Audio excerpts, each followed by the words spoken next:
अस्सलामुअलैकुम।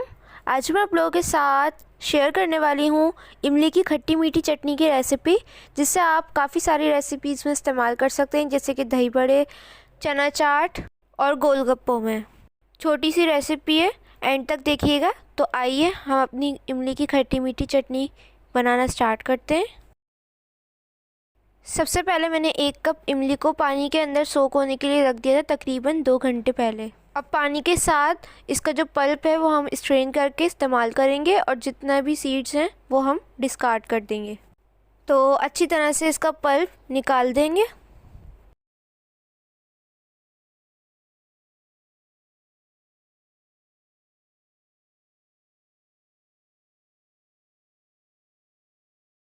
तो यहाँ पे हमने इसका सारा पल्प निकाल दिया है, और अब हमने इसको फ्लेम पे रख दिया है। गैस की फ्लेम को बिल्कुल लो पे रखा हुआ है। इसके अंदर हम अब कुछ चीज़ें ऐड करेंगे।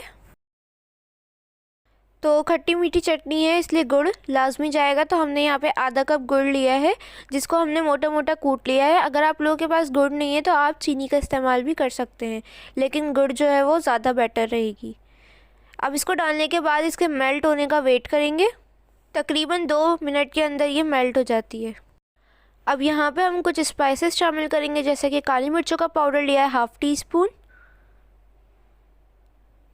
अदरक का पाउडर लिया है ½ टी स्पून यानी कि सौंठ का पाउडर, काला नमक लिया है ½ टी स्पून। अगर आप लोगों के पास काला नमक नहीं है तो आप नॉर्मल वाला भी ऐड कर सकते हैं। ज़ीरा पाउडर ऐड किया है ½ टी स्पून, कुटी हुई लाल मिर्चें ऐड की हैं ½ tea spoon, red food colour मैंने यहाँ पे 2 पिंच लिया है, 2 चुटकी, सिर्फ इसको एक अच्छा सा कलर देने के लिए। टोटली ऑप्शनल है, अगर आपके पास नहीं है तो आप इसको स्किप भी कर सकते हैं। मसाले डालने के बाद 2 से 3 बॉयल आने तक पकाएंगे, ताकि मसालों का कच्चापन निकल जाए। फ्लेम को मीडियम टू हाई रखें।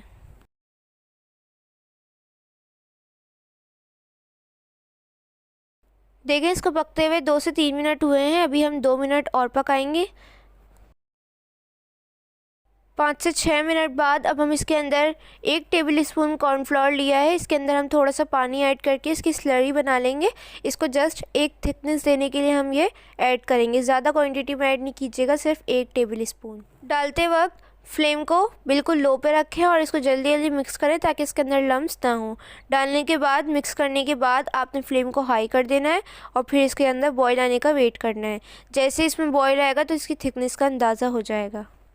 ये देखिए, इसके अंदर बॉयल आना स्टार्ट हो गया है, थोड़ी थोड़ी थिक भी होना स्टार्ट हो गई है। लेकिन अभी हम इसको 2 से 3 मिनट पकाएंगे कॉर्नफ्लोर के साथ, ताकि उसका जो कच्चापन है वो निकल जाए। हम इसको ज़्यादा थिक पे नहीं उतारेंगे, वरना ये ठंडी होने के बाद और भी ज़्यादा थिक होगी। तो हम इसको थोड़ा लिक्विड ही उतारेंगे, वो मैं अभी आपको कंसिस्टेंसी दिखाऊंगी। चटनी हमारी जो है वो रेडी हो गई है। कंसिस्टेंसी आप देख सकते हैं, अभी आपको थोड़ी लिक्विड ही लग रही होगी, लेकिन मैं आपको जब भी बिल्कुल कम्प्लीटली रूम टेम्परेचर पे ठंडी हो जाएगी फिर आपको दिखाऊंगी ठंडी होने के बाद इसकी क्या कंसिस्टेंसी है। देखिए, चटनी हमारी बिल्कुल ठंडी हो चुकी है, तो इसकी कंसिस्टेंसी जो हमें चाहिए थी बिल्कुल परफेक्ट आ गई है। अब आप इसको एयर टाइट कंटेनर में या किसी भी बॉटल के अंदर ट्रांसफ़र करके 1 महीने तक इसको इस्तेमाल कर सकते हैं। तो काफ़ी सारी रेसिपीज़ में ये यूज़ होती है, तो आप लोग इसको लाजमी ट्राई कीजिएगा और मुझे फ़ीडबैक दीजिएगा। फ़ीडबैक देने के लिए आप लोग मुझे इंस्टाग्राम पर पिक्चर सेंड कर सकते हैं, उसका लिंक आपको डिस्क्रिप्शन में मिल जाएगा, वहाँ पर भी आप लोग मुझे फॉलो कर सकते हैं। ये थी हमारी आज की रेसिपी। कैसी लगी कमेंट सेक्शन में ज़रूर बताइएगा। चैनल पे नए हैं तो प्लीज़ हमारे चैनल को सब्सक्राइब कर दें, इससे मेरी हर न्यू वीडियो का नोटिफिकेशन आप लोगों को सबसे पहले देखने को मिलेगा। वीडियो अच्छी लगी है तो लाइक ज़रूर कीजिएगा। इंशाल्लाह मिलूंगी नेक्स्ट रेसिपी के साथ। जब तक के लिए मुझे और मेरी फैमिली को दुआ में याद रखिएगा। अल्लाह हाफिज़।